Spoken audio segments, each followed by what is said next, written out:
গরম থেকে মুক্তি পেতে ঘরে বসে নিশ্চিন্তে এসি চালাচ্ছেন, কিন্তু জানেন কি এই স্বস্তির যন্ত্রই হতে পারে প্রাণঘাতী।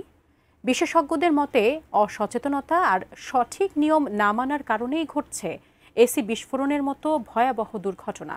বিশেষ করে ঘন বসতিপূর্ণ রাজধানীতে যে কোনো মুহূর্তে ঘটতে পারে বড় ধরনের দুর্ঘটনা। তাহলে প্রশ্ন হচ্ছে, এসির ব্যবহার কি সত্যিই নিরাপদ? বিস্তারিত জানাচ্ছেন মাহতাব মিনহাজ।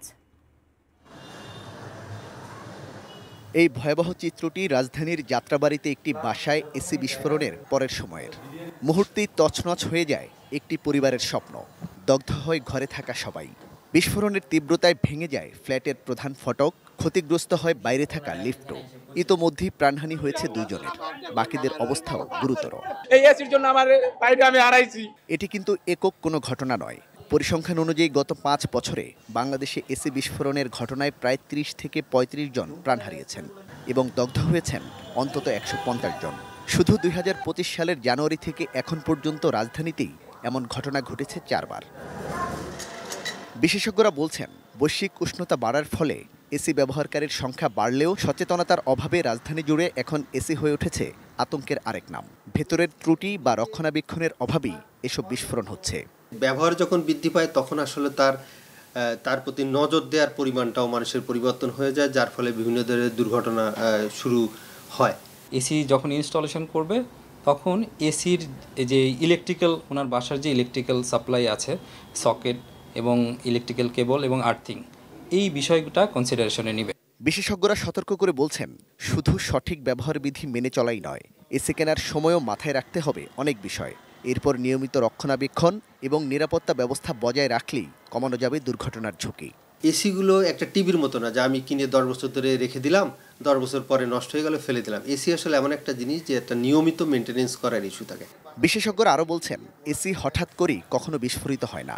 এর পেছনে থাকে পারিপার্শ্বিক নানান ত্রুটি ও অব্যবস্থাপনা। তাই এসি সার্ভিসিং কিংবা স্থাপনের সময় ভরসা রাখতে হবে দক্ষ লোকের উপর। ও যদি চিন্তা করে যে সস্তা গ্যাসটা আমি চেঞ্জ করে দিই, প্রত্যেকটা গ্যাসের টেকনিক্যাল টার্ম আছে স্যাচুরেশন প্রেশার টেম্পারেচার আলাদা। ও যদি ভুল গ্যাস চার্জ করে ফেলে তাহলে কিন্তু কম্প্রেসার বাস্ট হয়ে যেতে পারে। বছরের শুরুতে প্রি চেক আপ একটা সার্ভিস নেবেন, কন্ডেন্সার, ইভাপোরেটরে কেমন ডাস্ট আছে, এই বিষয়গুলো তারা একটা মাস্টার সার্ভিসের মাধ্যমে চেক করবেন এবং ক্লিন করে নেবেন। আর নগরবিদরা বলছেন, ঢাকায় বেশিরভাগ ভবনেই ইমারত বিধি মানা হয় না। আউটডোর ইউনিটের বাতাস বের হওয়ার জায়গা না থাকায় তাপ জমে বিস্ফোরণের ঝুঁকি তৈরি হয়। একটি বাড়ির সাথে আরেকটি বাড়ির যে গ্যাপ বা যে দূরত্ব থাকার কথা সেখানে নাই, এবং এর ফলে আপনি এয়ার কন্ডিশন সিস্টেম যেখানেই লাগান না কেন, তবে অবশ্যই দুর্ঘটনার কারণ হবেই। এই নগরবিদের পরামর্শ, দুর্ঘটনা এড়াতে বছরে অন্তত একবার প্রতিটি বাড়ির বিদ্যুৎ ও অন্যান্য সব প্রযুক্তিগত উপকরণের নিয়মিত সার্ভিসিং জরুরি। বৈশ্বিক উষ্ণতার এই সময়ে শীতাতপ নিয়ন্ত্রিত যন্ত্র হয়ে উঠেছে আধুনিক জীবনের অপরিহার্য সঙ্গী। তবে বিশেষজ্ঞরা মনে করছেন, এর নিরাপদ ব্যবহার নির্ভর করছে সচেতনতা আর সঠিক নিয়ম মানার উপরই। না হলে এই স্বস্তির যন্ত্রই যে কোনো সময় ডেকে আনতে পারে ভয়াবহ বিপদ। Mahtab Minhaj, ATN news, Dhaka.